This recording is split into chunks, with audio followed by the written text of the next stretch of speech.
at Metropole TVKE across all your social media platforms. Yes, that's it. 20146 is your SMS line. My name is Simba Elijah Charles Kia. You're welcome to your official economic review this morning. This is Business AM.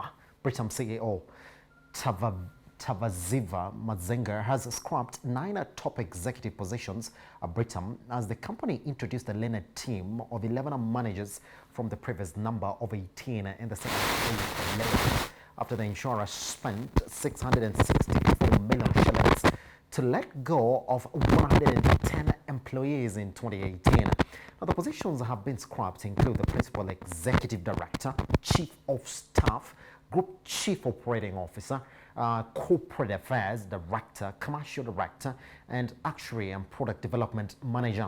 Now, this latest reorganization comes under the newly appointed CEO, Tavaziva Mazinga, who replaced the long-serving Benson Waregi with key names that have exited the insurer, including Gladys Karubi, Edward Kuria, Jack Maina, Mudhogangera, Kenneth Kanu, and Betty Mwangi. Key executives that have been retained at the company include former CEO for Life Assurance, Ambrose Dabani, who is now head of retail. Former acting chief general insurance, Jackson Theory, will be director corporate, while Saruba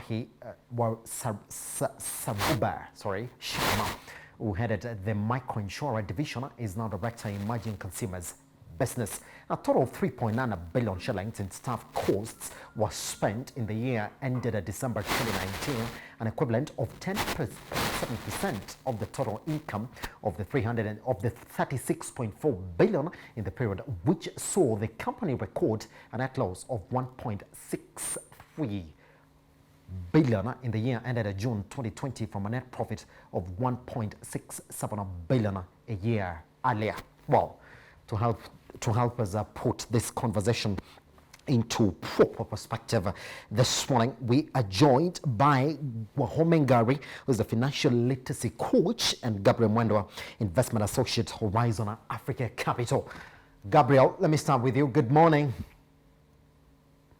Good morning, Timba. How are you doing? Fantastic, man. How's your Monday? Yeah, good to start with you. Yeah, very good.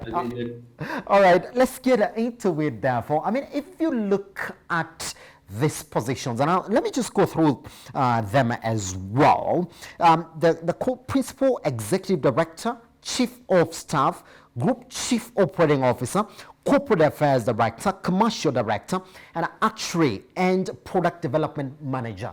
When you look at these positions, how key are they for the insurer, Britam? So Simba, I mean, if you look at, I'm not an HR expert, but if you do look at the ideal structure for any organization, yes, it's normally recommended that you have sort of a pyramid, so thin at the top, and then, the base is what is supposed to be as huge. So, I mean, I think given the number of years Britam has been in operation, you'll find that these are executives who have been there within the firm over this period of time for very long. Yes. So they've simply grown into those positions. By virtue of being there 20, 15 years, you have a certain level of experience, and then you grow into such positions. So if these are people who have been with this firm for that long, you might find that the value addition from an outside perspective is not really there yet. It's not the input and the insight from what is really happening in the industry may fade over time. So as much as the position is big in terms of the name, it sounds like a key role. At times, the value output in terms of fresh ideas might be watered down by the fact that these people have been there for so long. Secondly, they're not the people who do the actual groundwork. There are always people under them. Yes. Then again, the new CEO, from where he came from, assuming, he might have wanted to have a direct access to the mid-level management. So if you can't go above these people, you have to sort of go through them. That's the nature of the organization. So if you don't want to do that, then it just means you have to cut them off. So that might be what is happening. But I hope Britam has assessed the risk of these people becoming competitors. Almost immediately or in one way or the other. They might either go to a competitor, might not be one of the big firms, But if they were to pool their resources, they can easily turn into competition. So I Yes. hope they have assessed that. Yeah. Pretty much. All right, Mr. Wahome, good morning. Let me bring you in on this as well. Let's see exactly where Britam is coming from in terms of the costs they have used in staff movements and layoffs all the way from 2019. Okay, let's look at it. A total of 3.9 billion in staff costs was spent in the year ended December 2019, an equivalent of 10.7% of the total income of the 36.4 billion in the period, which saw the company record a net loss of 1.63 billion in the year ended June 2020 from a profit of 1.67 billion a year earlier. Looks as if even these staff costs are not coming easy for Britam because they are contributing to their losses. Mr. Wahome. Thank you and good morning, Simba. Good morning, Gabriel. Happy to be with you this morning. Yeah, the weather doesn't look very bright, but I think it's a good way to start a new week. Yes. We're looking, just like Gabriel said, Britam has been here for some time, financially very strong, one of the blue chips, big boys in the insurance industry, and they're just facing a regime change. Dr. Wairegi is just left after serving for almost 40 years, and there's a new sheriff in town. And because there's a new sheriff in town, it's natural, it's normal to reorganize so that he has his reins on the business. When you get into doing those things, costs to be involved because we have laws in this country. If you have to let people go, there's a procedure of how you let people go. If you have to restructure the business, and just like Gabriel said, a lot of these people have grown organically there for a long time. Yes. So they must have gotten expensive for the business. And so, yeah, there'll be cost.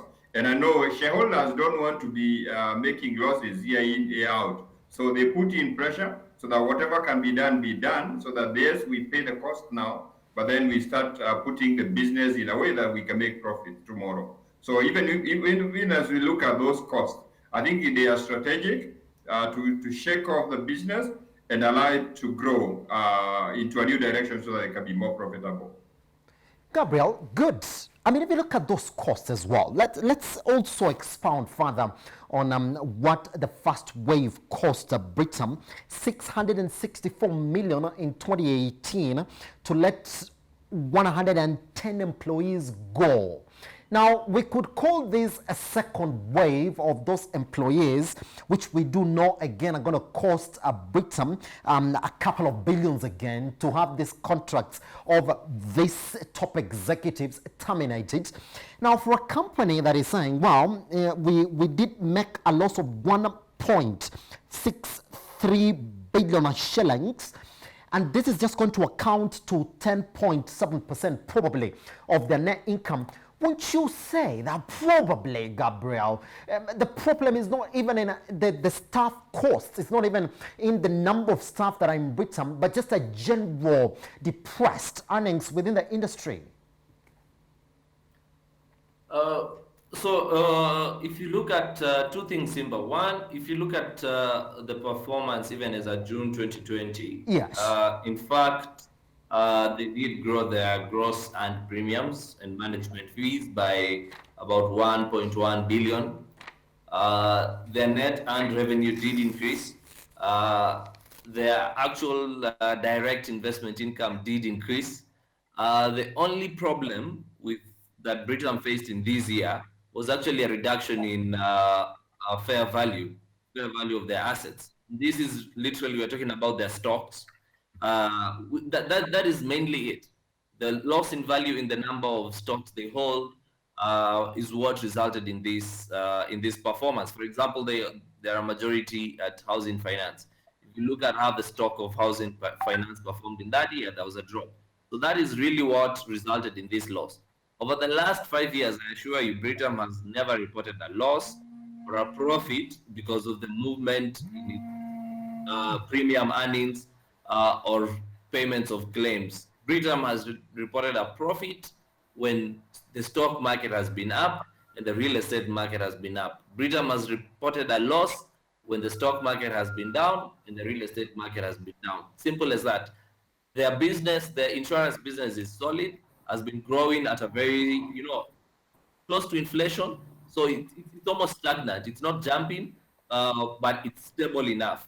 So the real impact has always been their investment income. Now, if you look at the operating cost, which touches on the staff, they actually managed to reduce their operating costs. Of course, we expect one big jump given the layoffs if they do go through, because obviously there's a transition period, so likely to see them in 2021.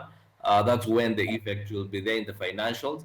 But even as they report losses of 1.6 B, if you do look at another financial statement that people forget, which is the cash flow statement, Britam has cash. So no need to worry. I mean, it's in terms of a one-off spend, if you look at their assets over time, Britain does maintain some good cash flows. I don't think they'll be worried as much as they'll take a one-off hit in terms of OPEX. They have the cash to do that.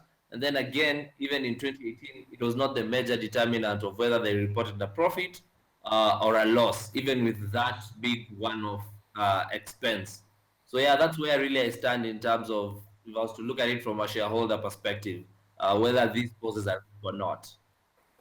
Mr. Wahomengari, can we clear this conversation for Britam now, or by looking at where they find themselves? We're talking about the industry in which they are in, the insurance industry. What is the outlook of this industry at a time where we're talking about it going through the lowest penetration levels and a lot of regulatory sort of measures are going to be pushed into the industry just to make sure that it is quite stable? What would be your outlook for Britam's performance in 2021 as the economy goes through the pandemic? Just starting to look at the industry first, yes. Just like you said, the penetration levels have been low and actually reducing. The pandemic is obviously going to have an impact on the insurance industry.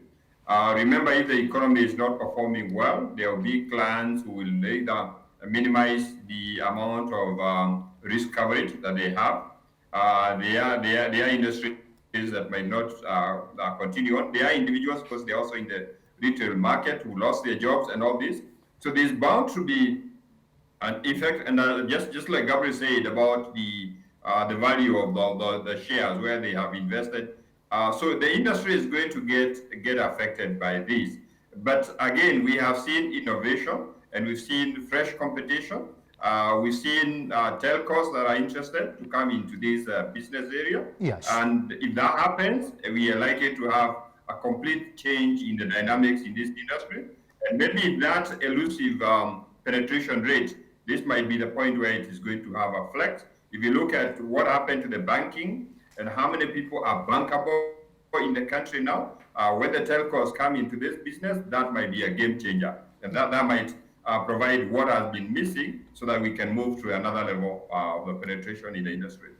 Pretty much. All right, gentlemen, let's move on to the next issue that we have for you this morning. Well, the plan by the Ministry of Health to classify nicotine pouches as tobacco products, which will see them regulated under the tobacco control laws, has been met by criticism from the British American Tobacco, BAT. Now, this move by the Ministry of Health will mean that the pouches trading under Lift brand will be done under the Tobacco Control Act, a move that would place the nicotine pouches under similar taxation and marketing restrictions that are imposed on cigarettes and other tobacco products that BAT trades in.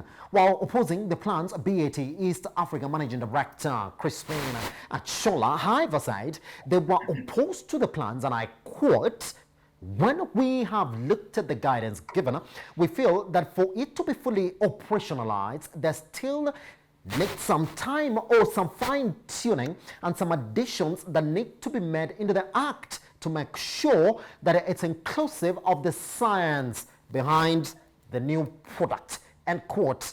The company now argues that there should be a less there should be less stringent regulation for the new products under the Tobacco Control Act. The adoption of the ministry's preliminary regulatory framework will see BAT's lift products slapped with marketing restrictions such as promotions and advertising, as well as use in public areas, all right, as is the case with cigarettes and other tobacco products. BAT, however, says the lift product is a safe alternative to cigarettes, which have been linked to increased risk of contracting life-threatening diseases such as cancer, as well as lung and heart disease. Good. So let's therefore look at exactly where BAT is standing as regards their performance as we go into 2021, and we do know that, well, they've been one of the stellar performers on the local market. It as we talk about who has been holding onto the local market trading as we chat quarter one over 2021 and look at exactly where their revenues are. Really, they have been quite on an increasing, you say, trend as we get into 2021, and the key performance indicators are all going to indicate that they really have a very healthy financial standpoint. Well, so what update we have this morning as regards where BAT stands? Now, we do know the manufacturing plant in Nairobi, which is a 2.74 billion plant. They say, well, the 2.47 billion has already been injected, and they're saying the 1.1 billion will be injected at later phases as they wait for the ministry to give them just a final standing on their sales and also for them to get into the market. Gabriel, let's talk about this. Well, there have been a stellar performance as we start 2021. If you look at their share price, it has been quite healthy as well. You ask yourself, how important is this nicotine pouches product for BAT, going by what has been the performance again, even in 2021? Yeah, well, Simba, I think if you look at their sales, unfortunately, we don't see the breakdown. Yes. The revenues from the pouches, etc., as we would like, to the nitty-gritty, so that we can be able to determine that. But generally, cigarettes and nicotine and any other addictive product, in terms of sales, they even grow during such tough times. When people are anxious, when people are idle, when people are bored, that's when you expect the consumption and use of such products to even grow. Now, of course, the pouches, if you and I to walk down the street or around the street and ask how many people are actually familiar with the pouches, very few. So, of course, it's a new product they're bringing into the market. It triggers excitement across their customers. So it's obviously very important for them, because then, if you're going to do the roll-up, you might look more fancy than having your old cigarette brand or something like that. Yes. But then what really is coming in for them is, they were trying, if you look at the restrictions that they were applying from the Ministry of Health, those do not only come with consumption restrictions and marketing restrictions.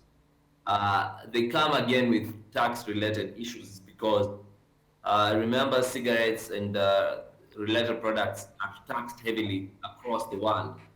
And Kenya specifically, these are the products they pick on every single year. They have a budget that they have to get from the cigarettes, and it's not only what is already there. Every year, if you read the finance bill, there's always an increase.